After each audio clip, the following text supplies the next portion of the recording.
Dentistry today is not just about treatment, it's about restoring confidence and transforming smiles. Today, we are joined by Dr. Sadia Saif, an internationally trained dental professional with expertise in implants, orthodontics, and full mouth rehabilitation. With advanced qualifications and extensive clinical experience, she has helped countless patients achieve both functional and aesthetic results. In this interview, we'll explore modern dental treatments, clear common myths, and share valuable guidance for both patients and young dentists. So stay tuned for an insightful conversation with Dr. Sadia Saif. अस्सलाम वालेकुम, कैसी हैं आप? अल्हम्दुलिल्लाह doctor Sadia, आप कैसी हैं? जी। For the viewers, आज हमारे साथ जो गेस्ट हैं वो एक स्पेशलिस्ट ऑर्थोडोंटिस्ट हैं एंड इम्प्लांटोलॉजिस्ट हैं. She is dealing successfully with the full mouth rehabs and clear enamel cases as well. She has multiple in national and international diplomas and fellowships. She is the member of many national international organizations as well. तो doctor Sadia, thank you so much first of all कि आप हमारे लिए time निकाल के आई और आपने जो है वो इस मिशन में एक कंट्रीब्यूशन दी कि हम पेशेंट्स की अवेयरनेस कर सकें और स्टूडेंट्स को गाइड कर सकें. Thank you, Dr. Kiran. Thank you for having me on your show. And I am really hoping and looking forward to be a productive session today, inshallah. Thank you so much. तो ma'am, आप मुझे बताइए कि इतना अच्छा आपका एक पूरा कलेक्शन है डिग्रीज एंड डिप्लोमाज और एक सक्सेसफुल डेंटिस्ट हैं आप. आपको बिजी बहुत होगा शेड्यूल, तो अपने आप को एक्टिवेट रखने के लिए, अपने आप को मोटिवेट रखने के लिए आप क्या करती हैं? लाइक एनी टिप और एनी हेल्थ कंसिडरेशन जो आप उसको गौर करती हो ताकि अपने आप को एक चार्ज रख सकें थ्रू आउट द डे? देखिए, बेसिकली आई बिलीव कि अगर आप हेल्दी खुद नहीं हैं तो आप फिर आगे अपने लोगों को जो है वो हेल्थ नहीं डिस्ट्रीब्यूट कर सकते. तो you have to be presentable, you have to be maintained. आप हेल्थ कॉन्शियस भी होने चाहिए चीज़ों को लेकर. Although I am not that much because obviously मेरे पास इतना टाइम बचता नहीं है. But what I do is के एट टाइम्स मैं एरोबिक्स कर लेती हूँ, स्विम कर लेती हूँ. बट मेजरली मैं कोशिश करती हूँ to take 1 meal a day only to maintain my health. Because intermittent fasting जो है वो एक बहुत इंपॉर्टेंट रोल प्ले करती है आपके आपके स्केड्यूल में, आपकी हेल्थ में. जैसे आप समझ लें कि आधे दिन का रोजा आपने रख लिया है, जो कि हमारा दीन भी सिखाता है हमें, तो उसके बहुत ज्यादा एडिशनल बेनिफिट्स हैं. मैं थोड़ा सा इस मामले में लेजी इसलिए हूँ क्योंकि टाइम मेरे पास बिल्कुल कम होता है. स्लीप डिप्राइव्ड जोन में आप होते हैं जब आप बहुत ज्यादा मल्टीटास्किंग कर रहे होते हैं चीजों के साथ.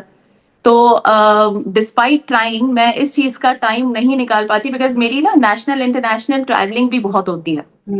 So 3 weeks or 2 weeks I'm working in Pakistan, then 2 weeks I'm like there in Kuala Lumpur. तो प्रॉब्लम सारा ये होता है कि मैं इतने बिजी स्केड्यूल और ये बिजी ट्रैवलिंग स्केड्यूल के साथ ना चीज़ों को या एक्सरसाइज को उस तरह से मेंटेन नहीं कर पाती. कोशिश ये करती हूँ कि भाई फिर उस ड्यूरेशन में मैं सिर्फ डाइट कंट्रोल करके ही अपनी चीज़ों को मैनेज कर सकती हूँ. तो मेरा basic focus is on diet control, कि किसी तरह से आप बस उस चीज़ को कंट्रोल करें ताकि आप प्रोडक्टिव हों, ज्यादा एक्टिव हों. और जब मौका मिलता है तो फिर आप कुछ एरोमा थेरेपीज, कुछ ये जो हमारे लोकल उसमें कहते हैं कि आपने थोड़ा मालिश करा लिया, आपने एरोबिक्स कर लिया, स्विम कर लिया, ताकि आपकी जो नेगेटिव एनर्जीज हैं वो थोड़ा सा ड्रेन आउट हो. Just meditate yourself, in other words. Okay good. Intermittent fasting एक आपने बहुत अच्छा बताया. लाइक हम सोचते हैं कि एग्जाम्स हो रहे हैं और बहुत टफ रूटीन है तो कुछ स्वीट खा लो और मतलब ये खा लो, जल्दी से कुछ रेडीमेड ले लो, तो वही सारा क्लिंग होता है. और ये बड़ी एक अच्छी टिप आपने बताई कि अपनी हेल्थ को अपनी डाइट के थ्रू अगर आपके पास टाइम नहीं है तो आप कंट्रोल कर सकते हैं. एक्सीलेंट. अच्छा डॉक्टर सादिया, काइंडली बताइए, you are member of many international organisations as well. Kindly tell us a bit about them and what are their benefits in your clinical practice? देखिए, अगर आप मुझसे शुरू से स्टार्ट से पूछें तो आई ऑलवेज बिलीव कि आपने अगर अपने आप को मार्केट के ट्रेंड के हिसाब से मेंटेन करना है, आपने बाकी लोगों से थोड़ा सा सुपीरियर होना है, तो एक चीज तो अपने अंदर ना फिक्स कर लें that you have to be a student for life.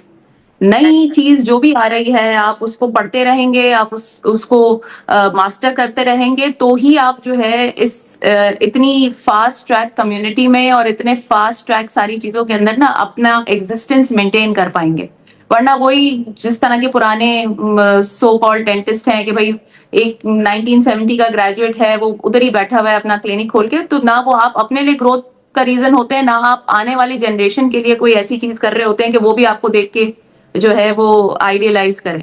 So what I believe in के ये जो अकेडमीज होती हैं या फोरम्स होते हैं, कुछ पेड फोरम्स होते हैं, कुछ अनपेड फोरम्स होते हैं, if you want I can name even them.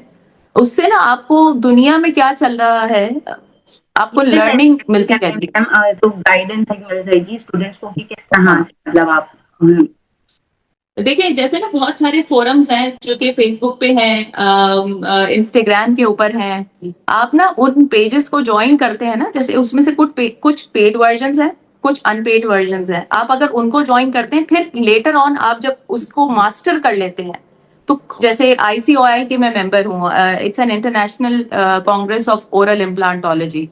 तो आप अगर उसके मेंबर बनना is not that difficult, be a member. आपको पता चलता रहता है कि अच्छा भाई अब इम्प्लांटोलॉजी की फील्ड में नई चीज क्या आ गई है, आप उसको मास्टर करते हैं। फिर उनका जो है वो सेकंड स्टेप पे you can be a fellow of that forum. Fellowship के लिए आपको ये होता है कि आपने 100 मिनिमल केसेस जो है वो अपने उनको सबमिट कराए विद एवरी रिकॉर्ड्स, और फिर आपको एक अच्छा ये वो डिग्रीज है या ये वो फेलोशिप्स हैं जो कि ना आपको एक तो बाकी लोगों से थोड़ा अलग करती हैं, आपको भी लगता है कि आपकी अचीवमेंट्स को या जो आपने मेहनत की है इसको क्रेडिट किया जा रहा है, and even not that difficult. फिर जैसे एक राइट ग्लोबल जो है वो एक ना to do more to do yes, और फिर ये जो इंटरनेशनल फोरम्स होते हैं ना आपके, ये ना आप अपने कंट्री को भी रिप्रेजेंट कर रहे होते हैं कि भाई पाकिस्तान में भी एक बेहतरीन काम हो रहा है, यू नो। और आपके लिए अंदर एक जज्बा रहता है यार, हर दफा कुछ नया देखने को, नया सीखने को मिलता है। तो मैं स्ट्रांगली मतलब मोटिवेटेड भी रहती हूँ इसकी वजह से, और मैं लोगों को भी बोलती हूँ कि इस तरह के फोरम्स, इररेलेवेंट रील्स और इररेलेवेंट हम ड्रामे देखते रहते हैं, why not you know learn something new. तो आपको हमेशा कोई एक मेंटोरशिप चाहिए होती है, और कुछ नया जो आपसे आप उस मतलब बेहतर अपने आप को बना सके। These forums really help you a lot. Okay, तो काइंडली डॉक्टर सादिया बताइए कि ऐसे कौन से फोरम्स या ऐसे कौन से प्लेटफॉर्म्स हैं एंड ग्रुप्स हैं जो आप बताएं हमें कि उनको ज्वाइन करके हमारे स्टूडेंट्स अपने आप को अपडेट रख सकते हैं, देन उनको नॉलेज हो सकती है कि भाई किस जगह क्या होने वाला है, तो वो इवेंट्स वो अटेंड कर लें, वो डिप्लोमाज और वो इवेंट को अटेंड करने हो गए। तो काइंडली देखिए पेजेस और some groups you really suggest them that can be beneficial for them. हर स्पेशलिटी का ना एक फोरम है सोशल मीडिया के ऊपर। जैसे Okay. अगर आप ऑर्थोडोंटिक्स में इंटरेस्टेड हैं तो ऑर्थो के मल्टीपल फोरम्स हैं जो कि अवेलेबल हैं, और मल्टीपल स्टडी ग्रुप्स हैं। इसी तरह रेस्टोरेटिव्स में है, या आपने स्माइल डिजाइन करना है, On आपने Instagram, बेसिकली अपनी on Facebook as well, on Facebook as well. Okay. On Facebook as well, on Instagram as well. जैसे मैंने आपको बताया राइट ग्लोबल करके रेस्टोरेटिव की जो है ना वो एक हेवन है, मतलब पूरी दुनिया से लोग जो भी बेस्ट अपना काम करते हैं उसके ऊपर अपलोड करते हैं, और आप कुछ चीजें बिल्कुल फ्री ऑफ कॉस्ट है, मतलब आप जाएं, लोग अपने केसेस अपलोड करते हैं, और उसका एक खास प्रोटोकॉल है कि आपने प्रॉपर पिक्चर्स के साथ उसको अपलोड करनी है अपनी तस्वीरों को। अब जैसे I was never a restorative person, मेरे ये हमेशा से स्पेशलिटी और interest was orthodontics, was implants, but इसके इस फोरम को ज्वाइन करने के बाद I joined it like I was a pioneer member। तो 2014 या 15 में मैंने इसको ज्वाइन किया। उसके बाद से ना मेरा इंटरेस्ट रेस्टोरेटिव्स में, स्माइल डिजाइन में, एस्थेटिक डेंटिस्ट्री में खुद ब खुद बढ़ गया, क्योंकि जब आप ज्वाइन करते हैं आप ना चाहते हुए भी वो चीज आपके सामने आती है, आप रुक के उसको क्लिक करके जरूर देखते हैं अच्छा क्लास 1 फिलिंग्स करनी है तो क्या क्या उसके प्री रेक्विजिट्स हैं, उसके क्या प्रोटोकॉल्स हैं। बिकॉज जनरली जो बुकिश नॉलेज है is related to books only, but ये जो फोरम्स होते हैं या इस तरह की जो चीजें होती हैं उसमें आपको बहुत सारी चीजों का आइडिया हो जाता है यार, मटेरियल कौन सा अच्छा है, कौन सा कॉम्पोजिट बेटर है, उसकी टेक्निक्स क्या हैं, हम किस बेटर टेक्निक के साथ क्या अचीव कर सकते हैं, और छोटी छोटी टिप्स एंड ट्रिक्स ये आपको मतलब आपकी कॉलेज लाइफ में कोई भी नहीं सिखाता।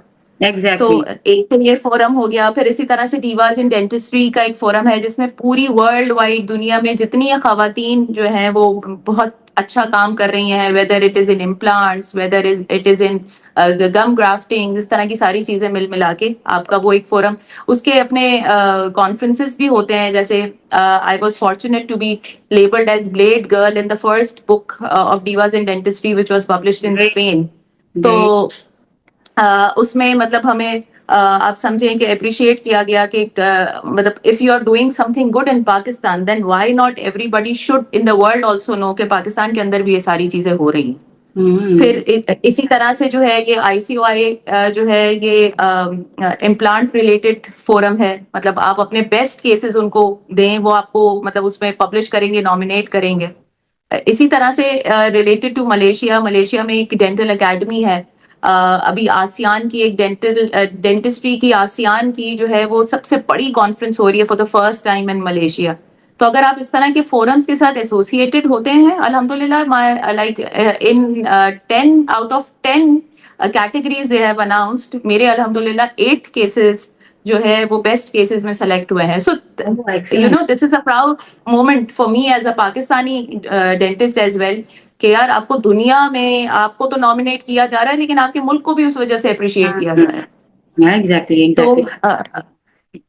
Okay, यूजुअली ना हमारी पढ़ाई में होती हैं और इतने मतलब हमें कहीं से गाइडेंस भी इसकी नहीं मिल रही होती, कोई ये अच्छा, कैरियर ये ऑब्वियसली कुछ चीजें जो हैं वो आपको पे भी करनी होती है ना. Everything is not free, because जो चीज अच्छी होती है इट नेवर कम्स फ्री. तो ओके, बट आपने अपने यू ऊपर should pay invest in the करना है. राइट डायरेक्शन ना, वरना लोग बहुत यस, ज्यादा खर्च कर रहे हैं बट वो एक यूजफुल थिंग्स बस हर उनको जगह कोई से। डायरेक्शन नहीं पता. बिल्कुल, एग्जैक्टली। आप अपने सही डायरेक्शन में खर्च करें, इन्वेस्ट इन योर सेल्फ, और वो जो इन्वेस्टमेंट है वो आपको पे बैक जरूर करती है. You so are I right. Am blessed कि मुझे इस मामले में जो है अच्छा पे बैक मिला है हमेशा. जबरदस्त, जबरदस्त। अच्छा डॉक्टर शादी, ये बताइए कि you are a part of WOW women of wisdom, तो ये किस तरह से फीमेल डेंटिस्ट को सपोर्ट करती है, इसके बारे में कुछ बताइए. This was an international, like this is an international forum as well. Women of Wisdom जो है ये वर्ल्ड वाइड, वही बात है कि जैसे डीवाज इन डेंटिस्ट्री का एक प्लेटफॉर्म था, इस तरह से वुमेन ऑफ विजडम का एक प्लेटफॉर्म है. और मैं पाकिस्तान में उनकी रीजनल ल्यूमिनरी हूँ इन पाकिस्तान. इनके बेसिकली जो है वो स्केड्यूल्ड सिंपोजियम्स कॉन्फ्रेंसेस होती हैं, जो कि अब तक दुबई में हो गई है, इस्तांबुल में हो गई है, बाकू में हो गई है. और आप इसमें ये करते हैं कि अपना जो भी बेस्ट केस होता है वो प्रेजेंट करते हैं कि आपने उस साल में अपना जो भी बेस्ट है, maybe it's related to implants, whether it is related to gum graft surgeries, whether it is related to aesthetic dentistry, so much so के फेशियल एस्थेटिक्स भी उसमें इंक्लूडेड है. तो आप ये समझें कि वर्ल्ड वाइड, मतलब हमारे पास उसके अंदर साउथ अमेरिका से भी लेडीज हैं, हमारे पास टर्किश भी हैं, हमारे पास मतलब बाकू से लोग हैं, इजिप्ट से लोग हैं, इजिप्शियंस हैं. जितनी लेडीज जो हैं who are working remarkable and rendering remarkable services to dentistry, they collect on a specific forum, और फिर वो वहां आके अपना जो है ऑब्वियसली आप गाइडेंस भी मिलती है, सीखने को भी मिलता है, और सबसे बड़ी बात कनेक्शंस डेवलप होते हैं, जो कि फिर ऑब्वियसली फ्यूचर में आपके काम आते हैं.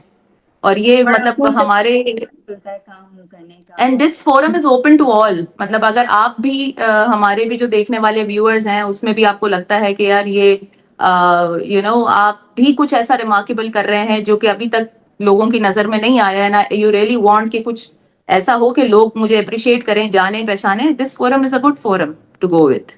एक्सीलेंट, आपने बहुत अच्छी बातें बताई डॉक्टर सादिया, इतनी नॉलेज इस बारे में शायद जितना मुझे लगता है कि नहीं थी लोगों में, या है तो बहुत कम लेवल पे है.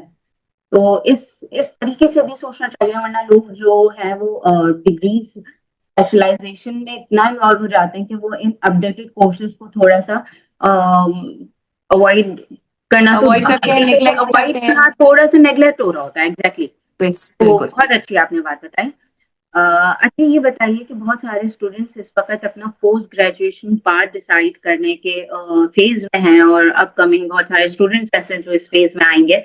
तो आप इस बारे में उनको क्या गाइड करेंगी कि based on your clinical practice and your experience, कि उनको क्या ज्यादा बेहतर है आज के टाइम के हिसाब से और इन फ्यूचर, कि वो क्लिनिकल प्रैक्टिस की तरफ जाएं, रिसर्च की तरफ जाएं, स्पेशलाइजेशन की तरफ जाएं, स्पेशली पाकिस्तान के वक्त के हिसाब से कि आगे किस तरह से चल रहा है, उनको लाइक सैचुरेशन को देखते हुए, मल्टीपल जॉब लेवल को देखते हुए, क्लिनिकल प्रैक्टिस में जो भी हमारे इन्फ्लेशन वगैरह हैं उनको देखते हुए उनको क्या बेस्ट डिसीजंस लेने चाहिए? देखिए, मुझे खैर डेंटिस्ट्री पास आउट किया, मैं graduate of 2006, so it's been years के I graduated. But the thing is कि जब मैं अपने थर्ड ईयर में थी तब भी एक क्रेज था, FCPS FCPS FCPS. Every other person you ask कि आपका क्या आप मतलब क्या करना चाहते हैं, दे प्रॉम्प्टली आंसर मैंने एफसीपीएस करना है। I was among the one जिसको कभी एफसीपीएस ने फैसिनेट नहीं किया। Yes, it is a big degree, post grade की सबसे बड़ी डिग्री है हमारे मुल्क में, लेकिन मुझे हमेशा से ऐसा लगता था और लगता है भी, I never applied for FCPS because मुझे किसी एक फील्ड के साथ बाउंड होके रहना या चलना मुझे नहीं समझ आता। मुझे लगता है कि अगर आपके पास एक पेशेंट आता है तो पेशेंट का दांत सिर्फ हमने नहीं देखना है, we have to treat the patient as a whole. अब अगर आप जो है वो सिर्फ स्पेसिफिक हो जाएं किसी चीज के लिए कि नहीं मैं तो सिर्फ ब्रेसेस ही करूंगा, मैं इसी का एक्सपर्ट हूँ, मैं सिर्फ एंडो ही करूंगा, मैं इसी का एक्सपर्ट हूँ, तो फिर then you are not treating your patient. आप मजाक ही कर रहे हैं अपने साथ भी और अपने पेशेंट के साथ भी। आपको मास्टरी हर चीज में आनी चाहिए, मतलब अगर आपके पास मरीज आ रहा है तो आपको ओरिजिन पता होना चाहिए। नंबर टू, अगर के तो वो आपके पास ऑर्थो के लिए आ रहा है लेकिन उसके दांत के अंदर कैविटीज है, लेकिन उसके दांत के अंदर पेन है, तो you should also know how to do an endo. अगर ब्रेसेस लगा रहे हैं, दांत कोई मिसिंग है, तो यू शुड ऑल्सो नो कि आपने उस जगह पे उसको रिप्लेसमेंट किस तरह से देनी है। तो अगर आपके पास नॉलेज ही नहीं है तो फिर आपका पेशेंट कभी इधर आपके पास आता रहेगा, कभी दूसरे के पास जाता रहेगा। Yes, speciality means like it is important, but वो स्पेशलिटी जनरल डेंटिस्ट भी अचीव कर सकता है by grabbing few diplomas, few जो 1.5 ईयर के कोर्सेज होते हैं।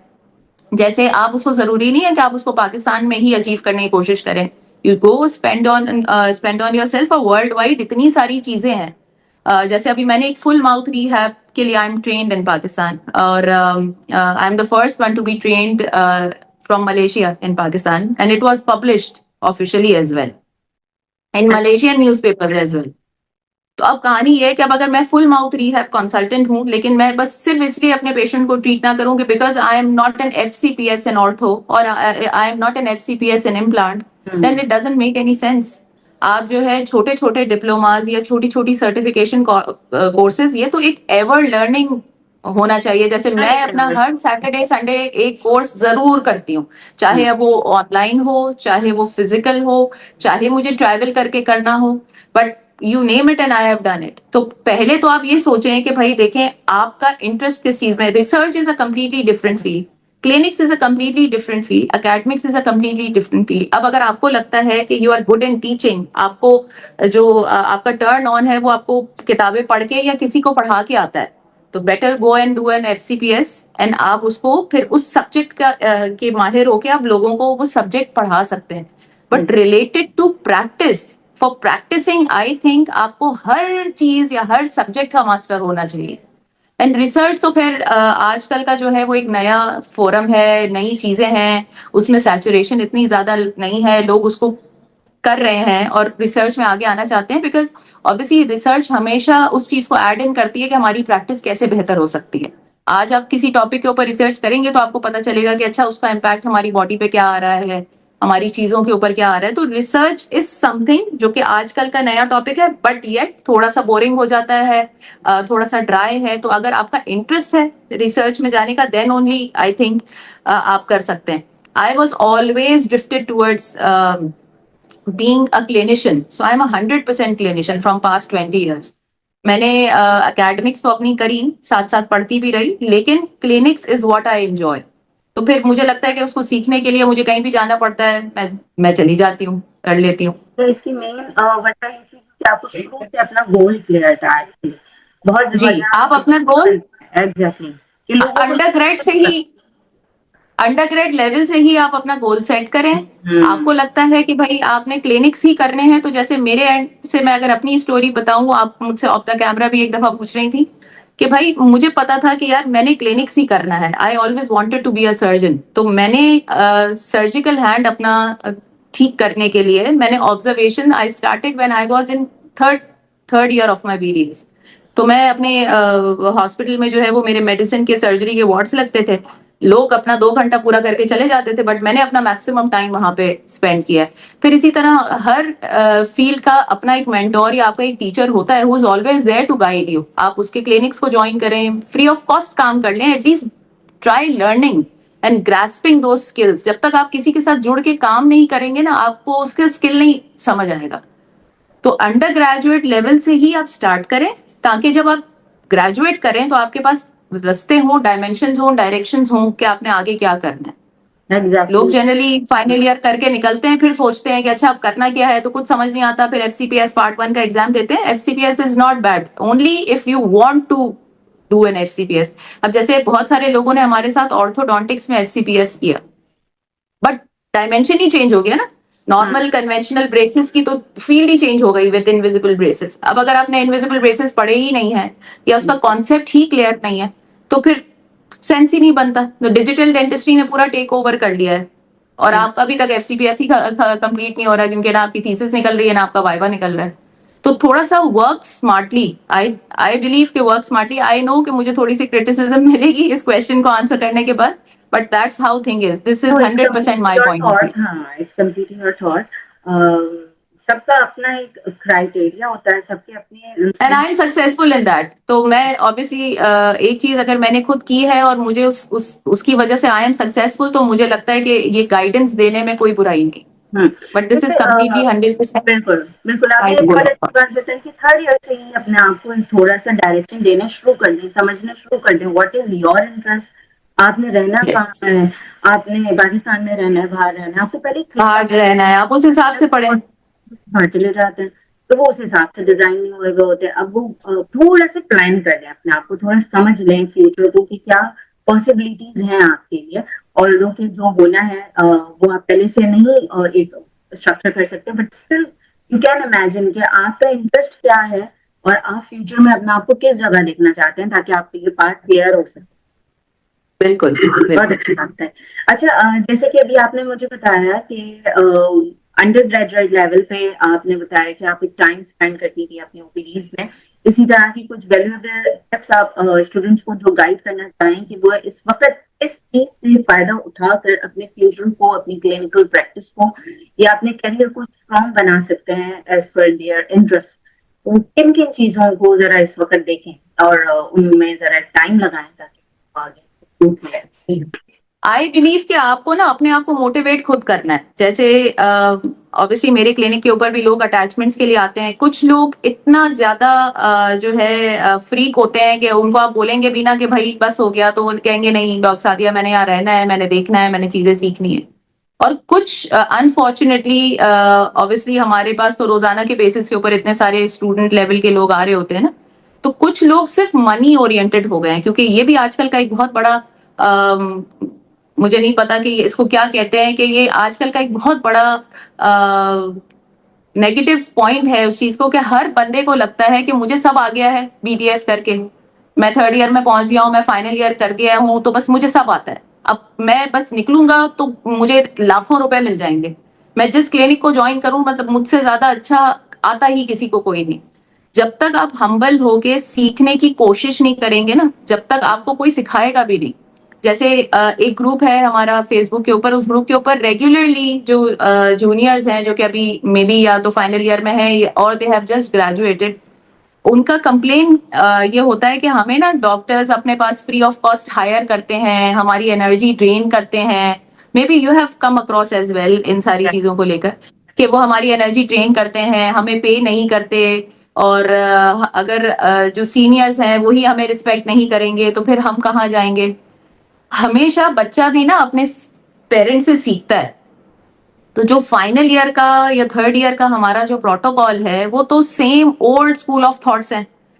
Clinics and academics are completely different. आप जो किताब में पढ़ रहे हैं वो आपको बेसिक अंडरस्टैंडिंग जरूर दे रहा है डेंटिस्ट्री की, but this is not what you are practising in the clinic. आपको क्लिनिक के कुछ प्रोटोकॉल्स पता होते हैं, कौन सा कॉम्पोजिट है। अब जैसे किताब में पढ़ा रहे हैं भाई ये जो है बॉन्ड का ये मतलब फर्स्ट जनरेशन बॉन्ड है, सेकंड जनरेशन बॉन्ड है, चीजें क्लिनिक्स के ऊपर डिफरेंट होती हैं।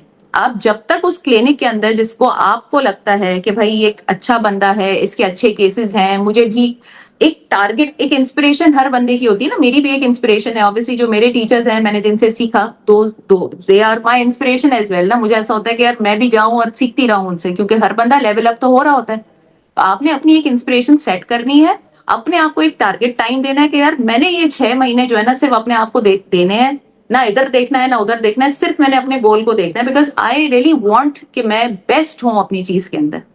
तो कुछ लोगों का इंटरेस्ट सर्जरी है, कुछ लोगों का इंटरेस्ट इम्प्लांट्स है, कुछ लोगों का इंटरेस्ट एंडो है। ठीक है, आपको थोड़ा थोड़ा सारी चीजों का पता होना चाहिए, बट एक जो आपका, आप समझ लें कि जो आपका गोल है, जो आपका इंटरेस्ट है, आप उससे रिलेटेड अपना एक मेंटोर चुने, उसको ज्वाइन करें, देखें कि वो क्या प्रोटोकॉल्स फॉलो करता है।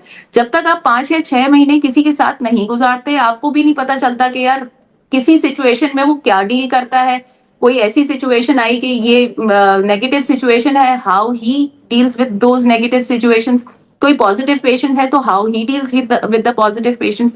तो आपने अपना थोड़ा टाइम अपने आप को देना है, बगैर ये सोचे कि मुझे कोई पे नहीं कर रहा, मुझे जो है वो तो फ्री ऑफ कॉस्ट अटैचमेंट पे रख लिया है, मेरी एनर्जी ड्रेन कर रहे हैं, because dentistry is an energy draining like occupation.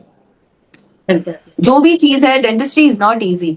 तो आप कोशिश करें कि जितना टाइम आप लगा रहे हैं ना, 3 महीना 4 महीना, give a goal to yourself first, क्योंकि यहाँ पे लोग ना खुद बढ़ते हैं आगे, सॉरी टू से, ना किसी और को बढ़ने देंगे। आप किसी क्लिनिक पे जाके फ्री ऑफ कॉस्ट अटैचमेंट कर रहे होंगे, तो घर में बैठा हुआ दूसरा दोस्त ही आपका आपको जो है वो कह रहा होगा यार तुम बिला वजह जा रहे हो। भाई कुछ ना करने से तो बेहतर है ना कि वो अपनी जो फ्री टाइम है उसको यूटिलाइज कर रहा है, या वो लोग जो हाउस जॉब के लिए वेट कर रहे हैं वो अपना टाइम मैक्सिमम यूटिलाइज करें। जितना ज्यादा यूटिलाइज करेंगे आप, बाकी लोगों से लेवल अप होंगे। That's the summary.